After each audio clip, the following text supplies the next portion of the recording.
Good Friday morning, a global race against the clock. To contain the spread of a dangerous virus. Good morning, it's May 8th. This is Today. Worldwide scramble. Health officials rushing to track the deadly hantavirus amid that alarming cruise ship outbreak.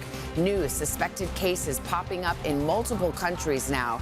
An American doctor still stuck on the ship, revealing what it's been like for passengers. Things deteriorated and more people got sick and more people got seriously ill. We will have the very latest in a live report. On edge, the U.S. and Iran trading new attacks near the Strait of Hormuz as President Trump insists the fragile ceasefire is still holding. There's no ceasefire. You're not going to have to know. You're just going to have to look at one big glow coming out of Iran. Just ahead, what the White House is now saying about a potential deal to end the war and just how long Iran would have to sign it. Canvas chaos, a major cyber attack targeting a key website used by thousands of schools all across the country. Millions of students studying for final exams now forced to go without their class notes and materials. We'll have everything you need to know. On alert, parts of the Midwest and South bracing for the next round of severe storms. The threat set to stretch into the weekend, and we'll have your full forecast. All that plus searching for value. Skyrocketing gas prices. I put my tank $85. That's ridiculous. Now intensifying the fast food wars. New deals, new menu items, with consumers on the hunt for bargains. This morning, a closer look at what to expect on your next trip to the drive-thru. And sounds of the season.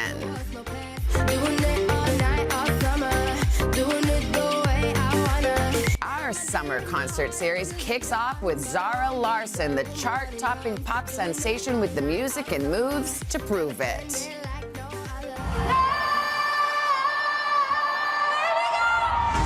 And she is bringing that lush life to a massive crowd on our plaza today, Friday, May 8th, 2026. From NBC News, this is Today with Savannah Guthrie and Craig Melvin. From Studio 1A in Rockefeller Plaza. And that is what you call a summer concert crowd. Good morning. Welcome to Today. Thanks for being with us Friday morning. It's a holiday around here. It is. To all who celebrate the City Summer Concert Series, which we do. Huge crowd out there. Huge crowd that's been here since yesterday. They filled these city blocks for one of the biggest acts in the world right now, Zara Larsson, and you volunteered to be one of the backup dancers. It's so exciting. I mean, she's got the moves for sure. It's a great show. Whether you know her music or not, you're going to love the dance party we're going to have. So that's in a little bit. But let's get to our top story this morning. The race to contain the deadly hantavirus, that cruise ship impacted by the outbreak, is set to arrive at the Canary Islands off the coast of Africa this weekend. That news comes as the World Health Organization confirms 5 of the 8 suspected cases have tested positive. Those patients now being treated at hospitals in the Netherlands, Switzerland, and South Africa. In the meantime, at least 7 passengers who left the ship before that outbreak was fully realized, they are now back in the U.S., returning home to Virginia, Georgia, Texas, Arizona, and California. Health departments in those states saying those passengers are not showing symptoms, but as a precaution, the CDC has activated its Emergency Operations Center in Atlanta to help coordinate the U.S. response. We should note officials are stressing this will not become another pandemic. We've got a lot to cover this morning, including what you need to know if you've booked a cruise. We're going to start with NBC's Danielle Hamavdjian, who's made it to the Canary Islands where they await that ship. Danielle, good morning.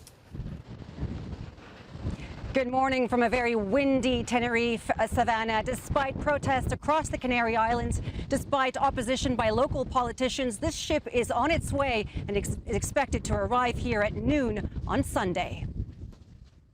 This morning, the ship at the center of the deadly hantavirus outbreak headed to the Canary Islands, where preparations are underway. Overnight, President Trump asked about the virus. It's very much, we hope, under control. We have a lot of people, a lot of great people are studying it. Should everyone be concerned that it's going to spread? And how are you I hope not. I hope not. We'll do the best we can. And experts trying to reassure the public. Because this is not coronavirus. This is not the start of a COVID pandemic. But passengers who disembarked from the ship early on the small island of St. Helena have spread across the globe. The UK announcing another suspected case this morning on the remote island of Tristan da Cunha. Singapore confirming it's monitoring 2 passengers, but some positive news. The Dutch flight attendant hospitalized with symptoms yesterday, now testing negative for the virus, according to health officials. Still, some of the cruise passengers are back in the U.S. in at least 5 states. State health departments telling NBC News they're not showing any symptoms. Among the 17 Americans still on board the MV Hondias, Dr. Stephen Kornfeld, who spoke with NBC affiliate KTVZ in Oregon. As things deteriorated and more people got sick and more people got seriously ill, I ended up just taking over and trying to keep everybody going. The luxury cruise ship is expected to anchor off the coast of Tenerife on Sunday. This couple from New York just landed there for an island getaway. I hope we've learned something from COVID, that there are ways to handle these kinds of situations. We can't just ignore them and let them float around for, till we figure something out. So, Danielle, what is the plan with the passengers once they disembark from the ship? Yeah, Savannah. Well, Spanish officials want to make sure there is no direct contact with the public. The ship will not be docked. It'll be anchored nearby, and passengers will be brought here to the port, 5 passengers at a time, to a cordoned-off area, directly to the nearby airport, to another cordoned-off area where they will board their repatriation flights back home. Savannah? All right, Danielle, thank you very much. We are following new developments this morning in the war in the Middle East. President Trump once again warning Iran to sign a deal while stressing the ceasefire does remain in effect despite both sides trading new attacks. We have 2 reports, beginning with NBC's Matt Bradley in Tel Aviv. Matt, good morning. Hey, good morning, Willie. So as you mentioned, despite that troubling flare-up in violence last night, this ceasefire appears to be holding, but only just. Overnight, despite a flare-up in the Middle East, President Trump saying the fragile ceasefire with Iran is still in effect. Is the ceasefire with Iran still on? Yeah, it is. They trifled with us today. We blew them away. They trifled. I call that a trifle. The attacks escalating the standoff in the Strait of Hormuz. They were firing at us, and we were firing back at them. And our firepower was a hell of a lot stronger than theirs, and they knocked the hell out of them. U.S. Central Command said Iran fired missiles and launched drones and small boats at 3 American destroyers, enforcing a naval blockade in the region. CENTCOM calling the attacks, quote, unprovoked, and said U.S. forces responded with self-defense strikes targeting military facilities and drone launch sites in Iran. While Iran said it was the U.S. who fired first and that its attacks were defensive. Now, as negotiations continue, the president pressuring Iran. You won't have to know. If there's no ceasefire, you're not going to have to know. You're just going to have to look at one big glow coming out of Iran. And they better sign their agreement fast. Tehran says it's considering an American proposal to extend the ceasefire and open the critical Strait of Hormuz. The president adamant. It cannot have a nuclear bomb, and it's not going to have. And Willie, we just heard from the Iranians. They condemned the fighting last night, calling it an aggressive action, a violation of the ceasefire, and they said they will not bow to pressure. Willie? Bradley in Tel Aviv for us. Matt, thank you. Let's get into more of this about the war, its impact here at home with those gas prices, and turn to Kristen Welker, moderator of Meet the Press. Hi, Kristen. Good morning. So before we talk about the gas prices and the impact at home, let's talk about where things stand with the war. The president saying the ceasefire is on, but we do see these hostilities continue.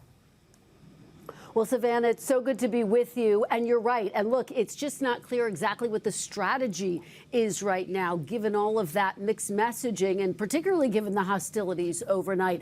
But in terms of the broader messaging, President Trump has said, look, he wants to make a deal with Iran. He says he believes Iran wants to make a deal with the United States, even though, Savannah, there's a lot of skepticism about how serious Iran is about that. What is striking to me, these diplomatic negotiations seem to be converging around a short short-term deal that would punt addressing the core reason President Trump said he got into this war, which is getting rid of Iran's nuclear program. Now, again, there has been mixed messaging this week that has raised questions about what the actual strategy is. For example, President Trump at one point saying the U.S. was going to escort vessels through the Strait of Hormuz.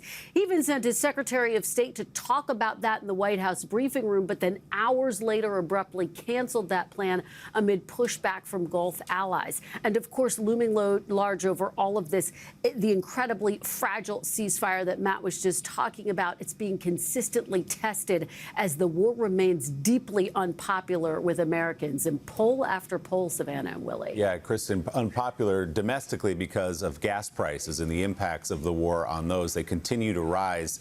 How concerned is the White House about the president's own political fate because of the war?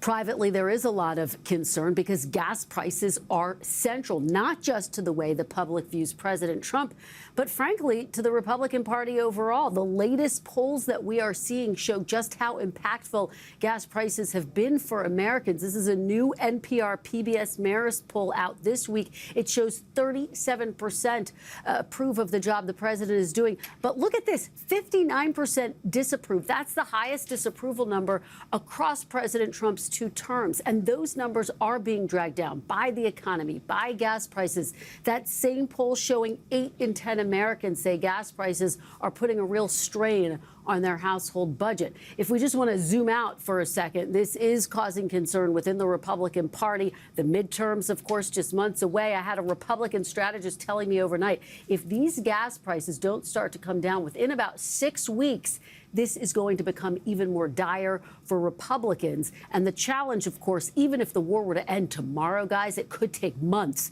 to get the energy infrastructure back online. Well, speaking of challenges, the president is set to travel to China. This was a summit that was postponed because of the war in Iran. And no, the agenda is trade, but this issue with Iran is going to come up. China buys a lot of its oil from Iran. It sure will. And Savannah, you're right. Look, the top issue that they'll talk about trade, whether the two economic rivals can make any new deals. But Savannah, you're right. Iran is going to be front and center, especially considering China buys more than 80% of Iran's shipped oil. That's according to one analytics firm. Treasury Secretary Scott Bessent this week pressing China to help reopen the Strait of Hormuz, which is key to its energy supply. And while the president did cancel that trip once, as you mentioned, it seems like right now all systems are a go for this trip, which may be a welcome distraction if the war is still ongoing. Savannah. Kristen Walker, you have a lot to discuss Sunday. Good thing it's a whole hour. Meet the press. We'll see you then, bright and early. Thanks, Kristen. Now to a major cyber attack impacting millions of students across the country. And for many of them, the timing could not be worse just ahead of finals week. Hackers shutting down Canvas. That's an online learning website that's used by thousands of universities and schools. NBC's chief business correspondent, Christine Romans, is here with the details. Christine, we were just saying this hits very close to home for a lot of us with teenagers going through school right now. What exactly happened here? Look, you're logging on to study for your Calc 2 final that's coming up and you're really stressed out and you look on the screen and you see a ransom note. That happened to millions and millions of students yesterday. This company, the company that owns Canvas, pulled down this really important platform as it sought to combat this ransomware that infected it. This is an online learning platform. 8,000 school districts and universities use it, some 30 million users, they tell us. And it holds everything from previous quizzes to the study notes from your teacher to even in some cases tests. There are some majors that like accounting, for example, accounting majors may actually take their tests via Canvas. Other majors may just use this is everything that they need to study, and suddenly it wasn't available. The company tells us that they took it down for a few hours, and now it is back up and running here this morning. I mean, even sixth graders use it, but they're all at the Zara Larsson concert, so they'll be fine. They're good. But do we know anything about these hackers and how this might have happened? Yeah, what they're demanding is they're demanding a payment to not release the private information of all of these students that is available on this platform here. We do know that some universities are taking measures to try to help kids get through you're either in dead week or you're in finals week in a lot of these colleges. So Virginia Tech is rescheduling some exams. Penn State as well is canceling actually some of their tests. Iowa State University is saying talk to your professor about alternate alternate submission methods for your homework. I mean, this is a lot of times this is your homework and your pre-work for the test has to go through this Canvas system. So it just shows you, we have seen these ransomware attacks on,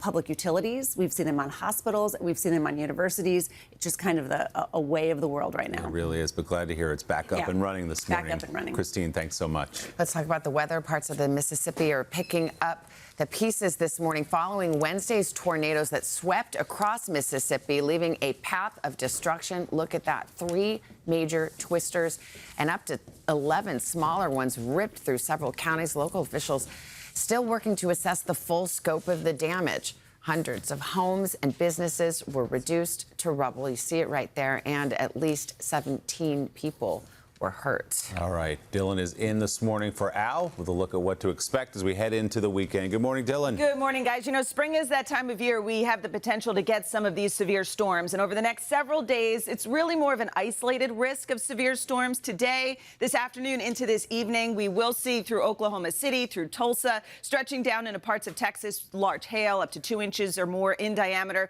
We could get those wind gusts up to about 60 miles per hour, but the tornado threat is pretty low. We've got a lot of rain, though, in the forecast, and we could see some flooding potential down along the Gulf Coast. We've had a lot of rain recently. We're looking at a widespread 2 to 3 inches, with some areas picking up closer to 4 to 5 inches if you get stuck in those torrential downpours. And then as we look through the Midwest going into this weekend, we're going to kind of see this system that meanders around through the Great Lakes and makes its way into the Northeast. So Saturday not looking like a great day for the Mid-Atlantic up into New England. Heavier rain, colder temperatures. That's going to exit as we go into Sunday. So Mother's Day looks better for the East Coast. But again, today we'll keep an eye out for some of those isolated severe storms. That's a look at the weather across the country. We'll get to your local forecast in the next 30 seconds.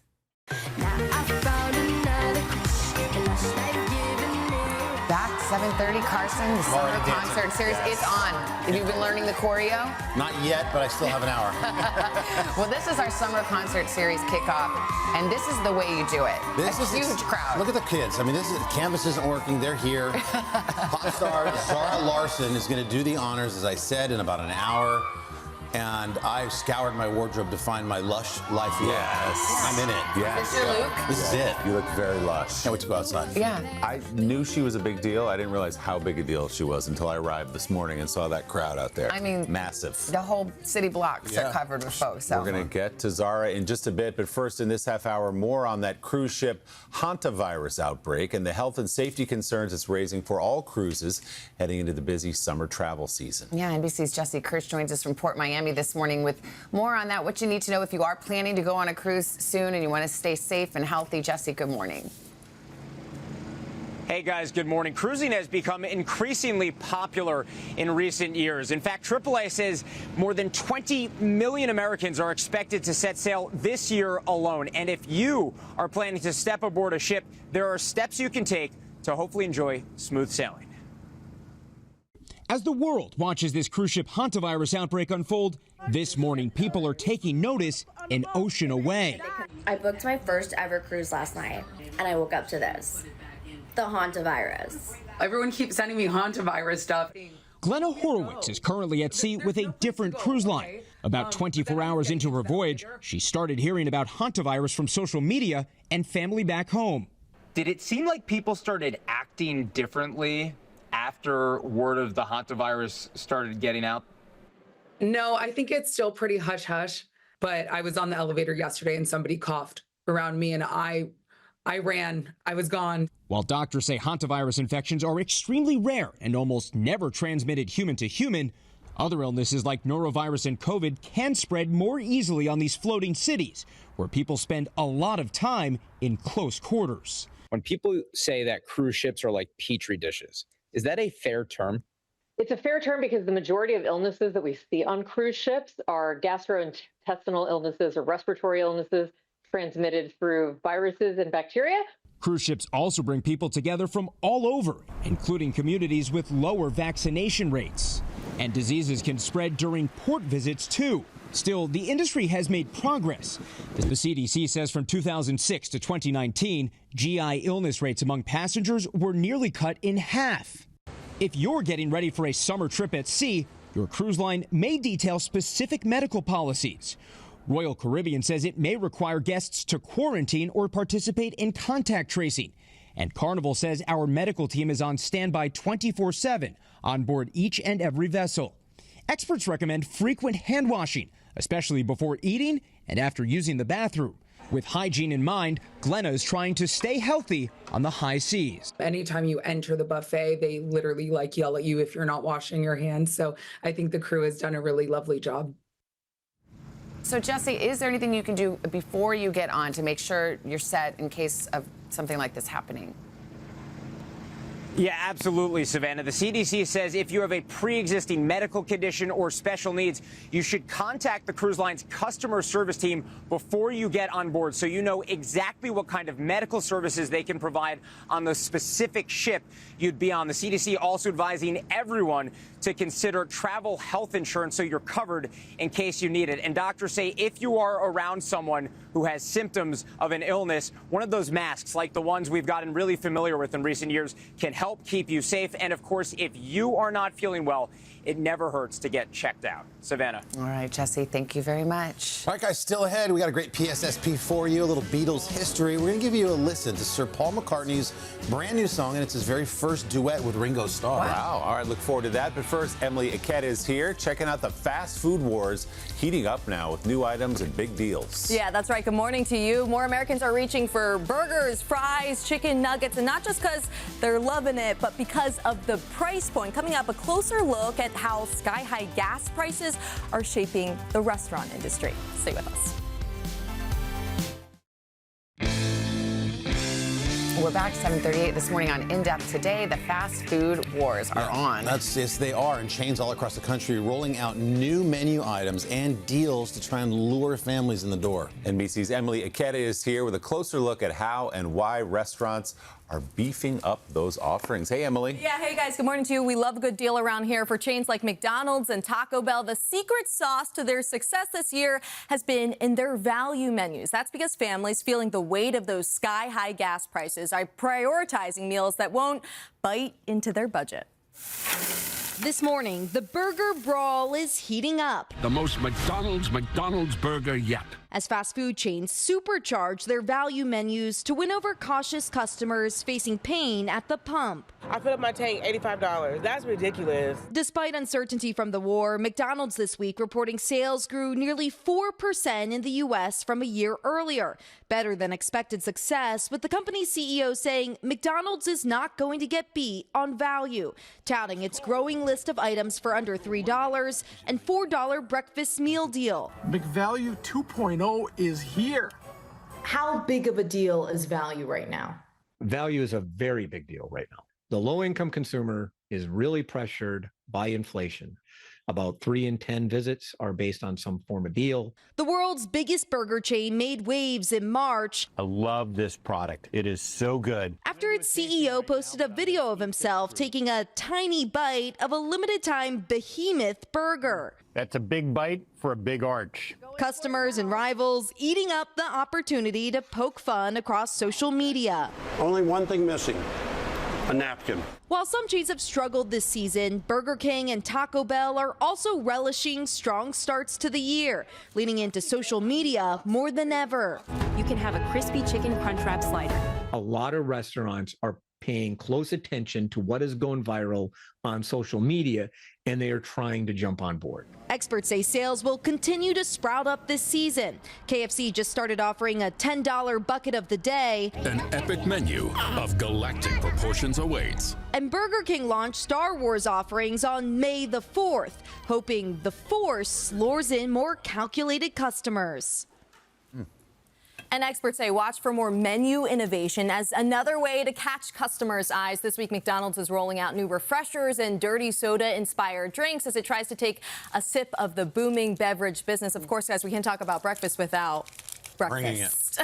Research. I'm the only one without food in his mouth, so I guess I'll ask the question. There's a fast food war over the food here. Yeah, exactly. I mean, the hash brown is a classic. What are you going with, the little sausage? I'm a sausage girly. Yep, me too. Right there with you. That's my order, and then we need a side of hotcakes. Makes sense bring that that later. McDonald's is getting into the because we were just talking about the Starbucks budget. No. Yes. Oh my gosh, the young girls with their strawberry acai. And no fruit. Yeah. No fruit. No fruit. Low ice. Yeah. So And they're it's smart. coming in at a lower price point, so they're trying to make waves there. Thank you. Thanks, Emily. Thanks, guys. All right, we're gonna eat. Thanks for bringing the food. Okay. What'd you get? Do you want us to save you one? Yeah, sausage, egg, and cheese. Okay, please. you got it. It's like Pavlov's dog. My stomach is instantly growling. I know. Right now. I know. You can smell it. Can't wait to wrap up this forecast real quick and World's fastest weather. Yeah, exactly. Frost advisories, freeze warnings. Man, we are still talking about just these cold temperatures up across the Great Lakes, back through the Appalachians. Temperatures still running well below average for this time of year. We're starting off at 33 degrees in Green Bay. Dayton, Ohio, 47 degrees. This is jacket weather. Scranton, Bradford, 39 degrees. Elkins, West Virginia, 32 degrees. This dip in the jet stream has not moved. Out west, you guys are enjoying some really nice warm temperatures, but for the eastern half of the country, we're still running about 5 to 15 degrees below average. This is going to continue to move into the northeast. 65, that sounds okay in New York, but it's still a little bit below average. Chicago getting into some warmer weather by tomorrow with a high of about 72 degrees. And then going into the weekend for the East Coast, Saturday's a rainy day. And then as we go into next week, man, we're staying in this 50s in Syracuse Monday and Tuesday. Boston, 58 on Monday. Even down into Philadelphia, mid-60s is below average for this time of year. That's a look at the weather across the country. Now here's a peek out your window. And that's your latest forecast. I know. Thank you, guys. All right, why don't you guys eat and I'll handle our little sneak peek pop star today. And the Beatles are back. Paul and Ringo just teamed up for a new single on McCartney's next album. It's a nostalgic track called Home to Us. Paul writing about where the guys grew up across the pond in Liverpool. Here's a listen to that. My mom was in the kitchen, washed the dishes in the sink, and then she burned the toast.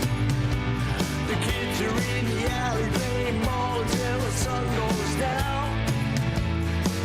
But that was my hometown, and it was home to us. Super catchy. We like it. Paul's album, The Boys of Dungeon Lane, is out at the end of the month. I mean, think of what's happening right now, Willie. You just sat down with the Rolling Stones. Yeah. The Rolling Stones are out with new music. You have two members of the Beatles putting out brand new music. Isn't it incredible? It's incredible. Into their 80s at this point. Yeah, The we're Rolling talking Stones about are. groups that we grew up with in high school. I mean, these are... Yeah.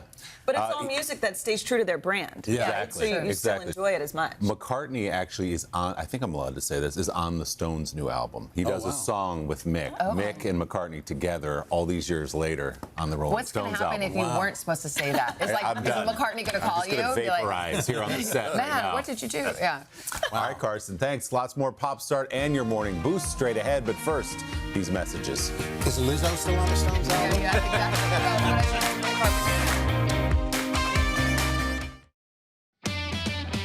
Dylan, Jenna deputized you as the boost giver today. I'm honored. Yeah. I'm so excited, guys, because, you know, there are some moments in your child's life you'd be lucky to catch on camera. Your baby's first steps, their first words, and for our boost today, the first time they ride a bike on their own. No one's excitement could possibly top this, kids. Yes, I'm doing it!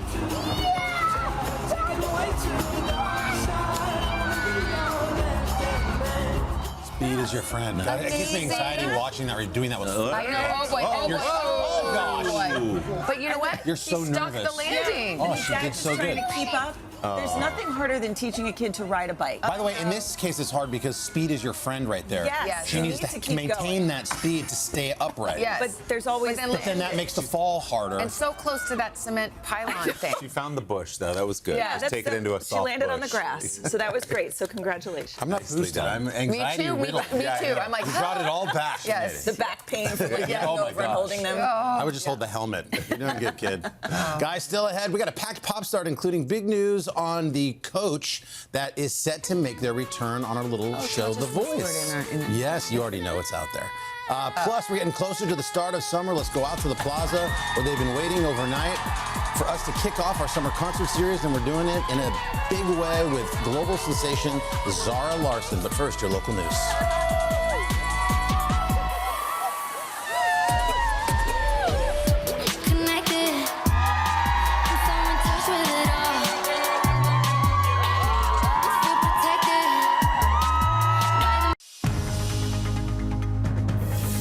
It's 8 o'clock on Today. Coming up on Alert, new suspected cases of hantavirus popping up around the globe after that alarming cruise ship outbreak. Health officials now scrambling to track the deadly virus. This is not coronavirus. This is not the start of a COVID pandemic. We're live with the very latest.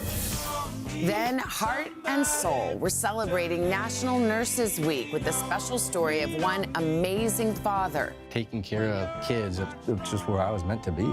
And the extraordinary nurses who inspired him to become one of them. All that, plus Shakira's new World Cup anthem. Barack and Larry David, BFFs. Don't you know other people who like you? No. And Party on the Plaza. We're kicking off our concert series in a huge way with music sensation Zara Larsson. A live performance you do not want to miss today, Friday, May 8th, 2026.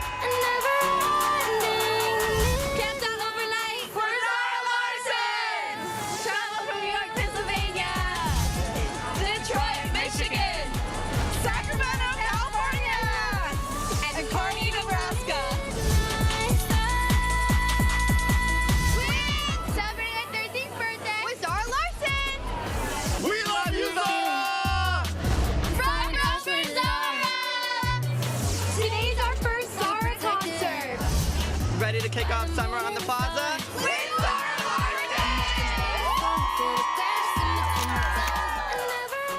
Oh, ready for their close-up. Our city concert series gets underway today in a big way. That is a huge crowd out there. Willie's with us in for Craig today. Zara Larsson is about to bring those moves to our summer concert stage. It's just one of those days around here. The weather's nice. Yes. You feel summer coming. Huge crowd outside. We can't wait to get out there. A big morning ahead.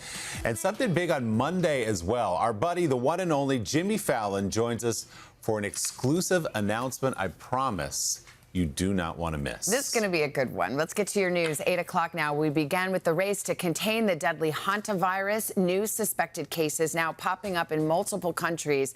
And the cruise ship impacted by the outbreak is set to arrive at the Canary Islands this weekend, which is where we find NBC's Danielle Hamamchan. She joins us now with the very latest. Hi, Danielle. Good morning.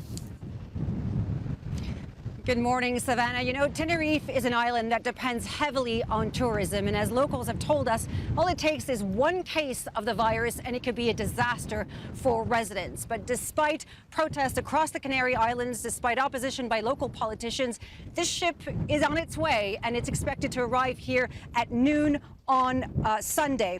As we speak, and as far as we know, there are no symptomatic passengers on board. No doubt a huge relief for everybody on that ship, but of course for health officials around the world. Among the 17 Americans on board is a doctor who spoke to NBC. He told us how he had to step in to help when the virus broke out. Take a listen. As things deteriorated and more people got sick and more people got seriously ill, I ended up just taking over and trying to keep everybody going.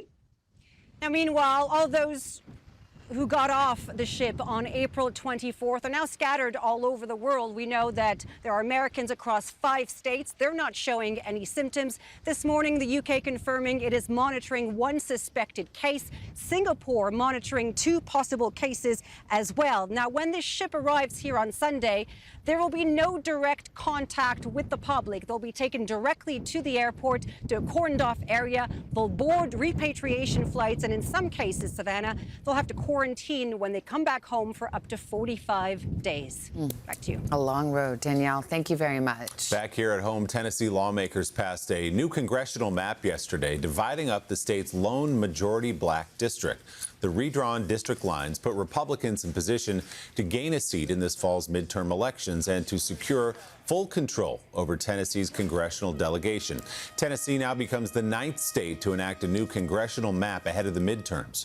Republicans could pick up as many as 14 seats as a result of the changes, compared with 10 for Democrats, though several maps still face litigation. Now to that high-stakes meeting at the Vatican after months of public friction between the White House and the Holy See over immigration cooperation in the war in Iran. Well, now Secretary of State Marco Rubio is sitting down with Pope Leo in an effort to lower the temperature. NBC's Keir Simmons joins us now with more. Keir, good morning. Savannah, good morning to you. The Secretary of State has remained in Rome today to meet with the Italian Prime Minister Giorgia Meloni. But as you say, it is that meeting with Pope Leo that is still making all of the headlines. The Vatican describing it as an exchange of views. Secretary Rubio just in the last few moments describing it as very positive. Secretary of State Marco Rubio stepping into the Apostolic Palace for a one-on-one with Pope Leo. Good to see you. The private meeting, including discussions on Iran and growing tensions between the US and Cuba. Rubio saying he underscored their shared commitment to promoting peace and human dignity. The two also exchanging gifts.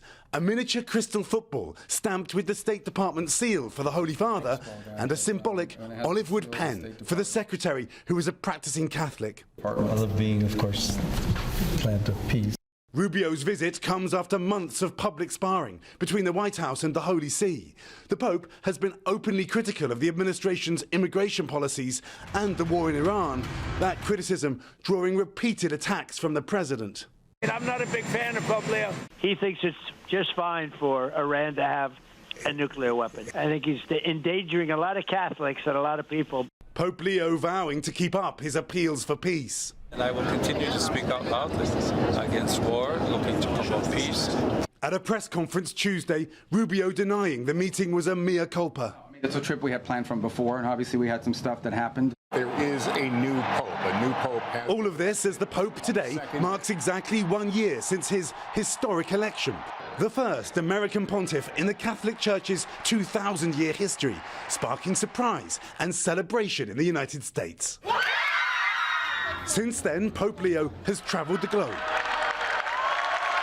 The Chicago native also remembering his roots, grabbing his favorite hometown pizza in St. Peter's Square, and using the scoreboard of his beloved Chicago White Sox to deliver his trademark call for unity. It's a pleasure for me to greet all of you gathered together at White Sox Park. We have to look for ways of coming together and promoting a message of hope. And that gift from Pope Leo, Savannah, a pen made of olive, notable, of course, because the olive branch is a symbol of peace. Pope Leo, after a year in the papacy, sticking to his message, despite that criticism from President Trump. Savannah? Keir Simmons, thank you very much. To the NBA playoffs now. There is only one team that has not lost a single game in this year's playoffs, and that is the Oklahoma City Thunder. The defending champs honestly starting to look a little unbeatable. They had no problem with the Lakers last night in Game 2 of that series. Final score 125-107. Game 3 tomorrow night back in L.A. Oh, they're looking fierce. And in the East, the top-seeded Detroit Pistons also firing on all cylinders. They beat Cleveland last night 107-97. Cade Cunningham with 25 points. Pistons took the 2-0 lead in that series. Don't forget, the Knicks and the Sixers tip it up again tonight. Don't do your Knicks thing. No? Okay, fine. Go New York, all right, go New York, go. Oh No, don't do that. Go Sixers. And the Spurs and the T-Wolves tonight. We are back. It's 8/12, marking National Nurses Week by showing our love to those vital caregivers. We cannot thank nurses enough for all they do, pouring their hearts and souls into their work and their patients. Chanel is here to highlight an extraordinary NICU nurse. Good morning to you guys. His name is Nathan Schlegel, and he's from Grand Rapids, Michigan. Nursing was never a part of his plan, but during his most challenging moments as a father, he was inspired to make a career switch. And today, he's celebrating his first Nurses Day with us. We'll chat with Nathan in a moment, but first, his story. Caring for some of the tiniest and most critical babies Is that better? is more than just a job for nurse Nathan Schlegel. It's a calling. Taking care of kids, it's just where I was meant to be. Nathan works in the neonatal intensive care unit at Corewell Health Helen DeVos Children's Hospital in Grand Rapids, Michigan. Before I, became a NICU nurse, I was in the private security world. I was ex-military, I was in the Coast Guard. I had no interest at all in nursing whatsoever. But life took a turn he didn't see coming. He and his wife, Lindsay, have 2 daughters and were expecting their first son. The day your son was born, your life was changed. Take me back to that day. Luca's born, and within 5-10 minutes or so, they're starting to mention NICU. They've got him on respiratory support, starting to get scared. I really honestly didn't know what NICU was, and it turned into a bit of a whirlwind. Watching his son struggle to breathe led to a fear Nathan had never experienced. I could not take my eyes off of him. I had this really irrational fear that he was going to get mixed up or lost. Nathan says it was the nurses who got him through his darkest moments. I say nurses are earth angels. When did you start to feel the comfort from the nurses? We were so blessed. Luca's first nurse kept it so simple for me and answered my questions in ways that I would understand it. Her calm, confident demeanor was really kind of what started to settle me down a little bit. Luca was in the NICU for 6 days. His parents and siblings thrilled when he graduated and went home. Nathan was so inspired by the nurses, he decided to switch careers and enroll in nursing school. I'm over here thinking about those early days of having a newborn, your wife, you got 2 girls, and then you're in school. That's a lot. Yeah, it was. I could just really see myself doing this. Do something fulfilling and rewarding and make a positive impact on people's lives. Nathan graduated from nursing school in December and is working alongside the same NICU nurses who helped save Luca's life. Happy and healthy Luca is now 3 years old. I knew you could do it. Yeah. You should never judge a book by its cover, but you've got your tats, you're strong. Yeah. But if you said, that guy with the tats over there, he is the best NICU nurse.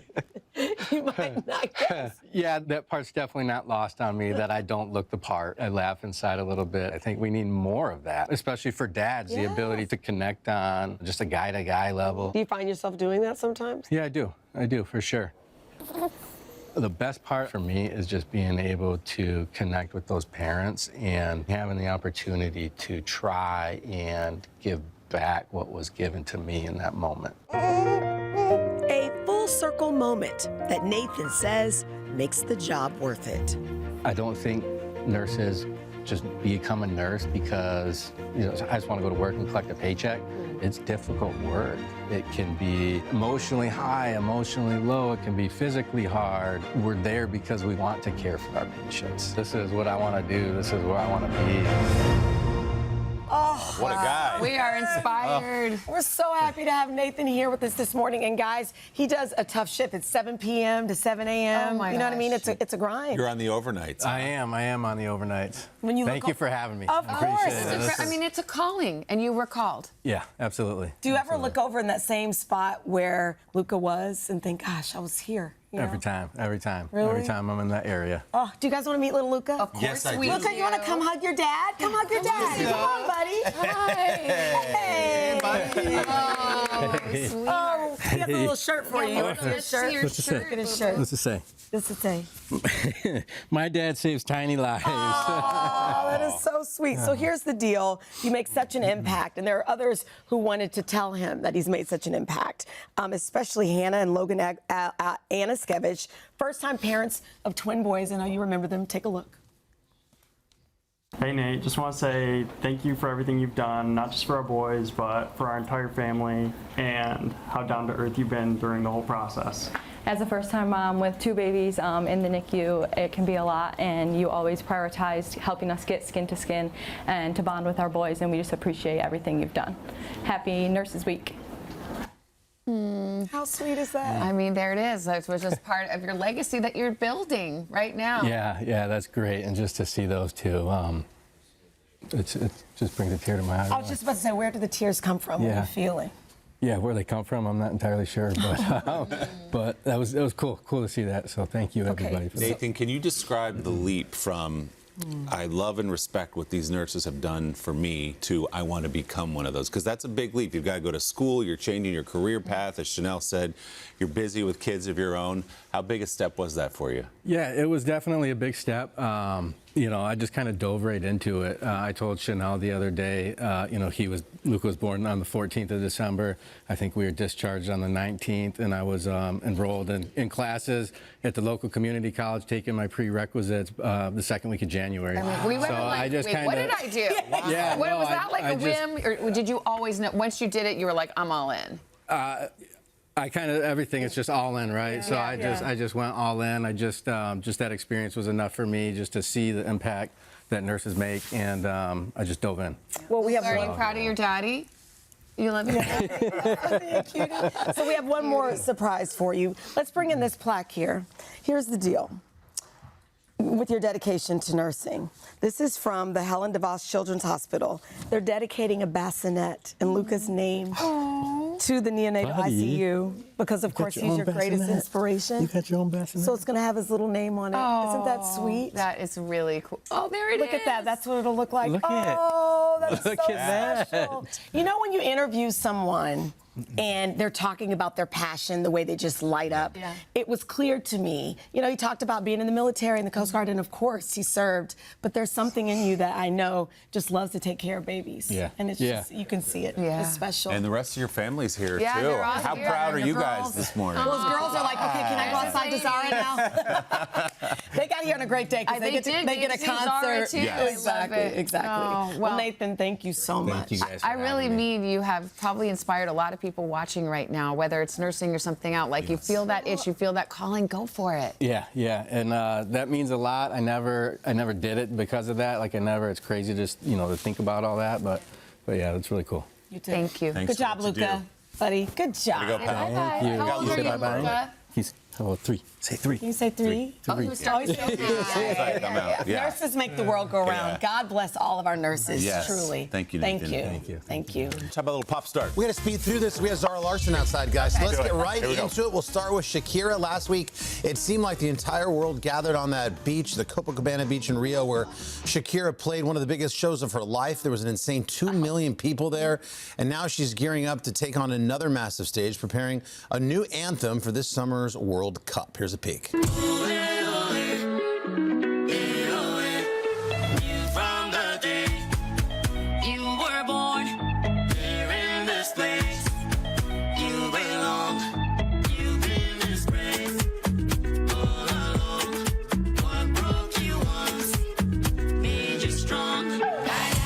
Like Savannah, you said it. Like from the first note. From the first Olay. You're like, that's an anthem.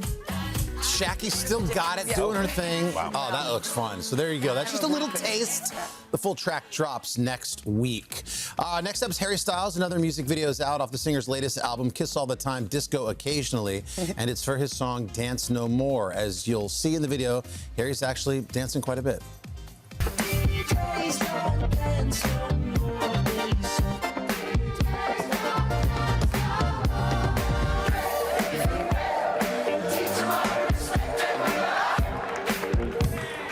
You know what that song reminds me of? It reminds me of Peter Gabriel's Sledgehammer. Ooh. And Harry, as I sit here and think about it, did a live version of that on BBC. He covered it. Yeah. It's one of his favorite songs, and it's an insanely good cover. Yes. That all just came to me on live TV. That video reminds me of an arobics class I took in the 80s. You mean the one that you taught? Yeah. The one I taught, Yeah, exactly. Short. Yeah, exactly. Did you do the grapevine? Yeah. Was that Jazzercise? Or is that something else? That was aerobics grapevine. Okay. Yeah, she got it. Next up is Kelly Clarkson. As the daytime host prepares to say farewell to her talk show, Kelly just revealed that she's returning to The Voice, teaming up once again with another veteran coach.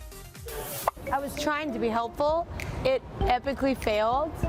You're welcome. That's okay, Kelly. Next time it'll be fun. Cool, Adam. What? It's like marriage. Kelly and Adam together again. Kelly's going to be back for season 30, reuniting with Adam after their intense competition that you just saw in Battle of the Champions. This marks Kelly's 11th season as a coach. We're excited to see her come back, and we have another couple cool announcements for the other two coaches that are coming pretty soon here. Meanwhile, Sally Field is next. Boy, she was amazing to have here. What a Hollywood legend she is. I got a chance to talk to her. And of course, you're going to get a lot more time, or you already did, Willie. She's your guest on Sunday's Sit Down, and Sally got candid about how it felt becoming famous for one of her earliest roles, as you see here, The Flying Nun. I hated doing The Flying Nun so much. Oh my God. Oh my God. Because I was 18, 19 years old. And who wanted to play a nun? When I was and it was the 60s by then, and everybody was, you know, eating granola and dropping out and marching and walking around naked. She's the best. I only had her for like 4 minutes in a quick live interview, and at the end of it, she was like, "Do you want to go have lunch?" And I was like, "Yes." And you basically got the lunch. Yeah, we had a little lunch. Pulls no punches. No. Just says whatever's on her mind. And what a life and career she has had. She's incredible. By the way, aging incredibly, naturally, gracefully. Yeah, beautiful. Just looks so beautiful. Yes, and what a treat to have her here. Mind you, can catch that great conversation with Willie and Sally Field this weekend on Sunday Today.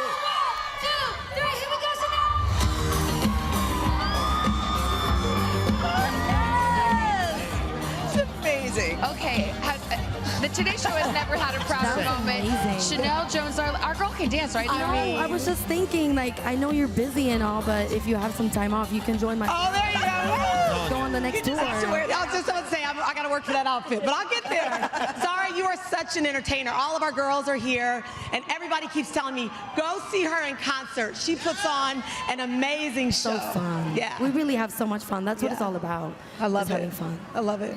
It's really incredible. There's a reason they didn't ask any of the rest of us to do that dance. They want it to be good. Yeah, but if you want to do I the just grapevine. I sent it to you. I have a text of it. I was right there in the front row. Oh, my and I goodness. sent it to you and to all of us. It's going to be a great work. Zara, you are incredible. You put on an unbelievable and your dancers, show. thank you so She's much. not And done the yet. band. One more song You're a to rock go. star back there in the ahead in our third I hour. see you. Your band is great. Your I see you dancers ladies are back great. there.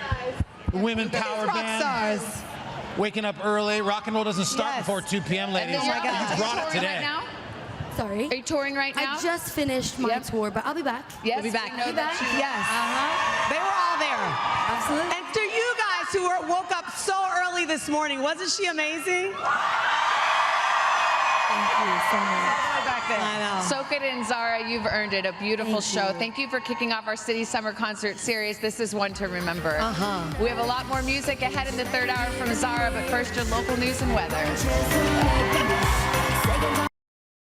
Hey, thanks for watching. And don't forget, you can catch the Today Show every morning on NBC or take Today when you're on the go. Just follow the Today podcast on Apple Podcasts, Spotify, or wherever you listen.